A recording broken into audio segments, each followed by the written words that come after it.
President Shimting Angelis Bruce Chidipeta Chindiketa Topareta Topateka Chidimira Pafea ini ndiri mbinga Zimwe nguva ini zinondivinga Dinozama zipamwe zondiramba Smart yaziele wale tindimba Kana ndizina maneme chingondo nzizitai Kana ndinayo wane mari ndinongo kubai Tamoda kungwa ndiwezera ma stress nai Yama problem kutosha ya mari nai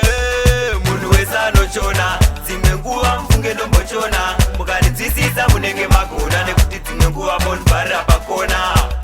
Munu wesa no chona Zimwe nguva mfunge no mochona Mukari zisisa munenge makona Nekuti zimwe nguva monbara pakona Chona zvekushaya pekutangira Chifamba murodhi unenge uri kunyangira Chona zvekunonoka kudaira Vachiseka vamwe haumbofarira Toreva kuchona zvekushaya chero sendi Zvekutadza kutengera mwana matendi Unenge wakupenga iwe usingapengi Unenge wakuvenga apo singavengi Munhu wese anochona Dzimwe nguva mfunge ndombochona Mukaridzisisa munenge magona Nekuti dzimwe nguva monbvarira pakona Munhu wese anochona Dzimwe nguva mfunge ndombochona Mukaridzisisa munenge magona Nekuti dzimwe nguva monbvarira pakona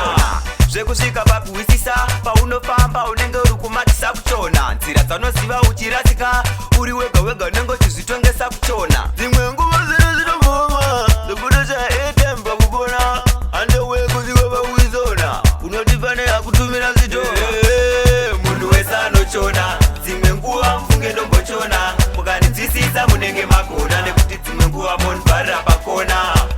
Munhu wese anochona Dzimwe nguva mfunge ndombochona Mukaridzisisa munenge magona Nekuti dzimwe nguva monbvarira pakona Chona zvekushaya pekutangira Chifamba murodhi unenge uri kunyangira Chona zvekunonoka kudaira Vachiseka vamwe haumbofarira Toreva kuchona zvekushaya chero sendi Zvekutadza kutengera mwana matendi Unenge wakupenga iwe usingapengi Unenge wakuvenga apo singavengi Munhu wese anochona Dzimwe nguva mfunge ndombochona Mukaridzisisa munenge magona Nekuti dzimwe nguva monbvarira pakona Munhu wese anochona Dzimwe nguva mfunge ndombochona Mukaridzisisa munenge magona Nekuti dzimwe nguva monbvarira pakona Zvekusvika pakuwisisa paunofamba unenge uri kumatisa kuchona Nzira dzanoziva uchirasika uri wega wega unenge uchizvitongesa kuchona Dzimwe nguva zvinobvuma zekutoshaya airtime pakupona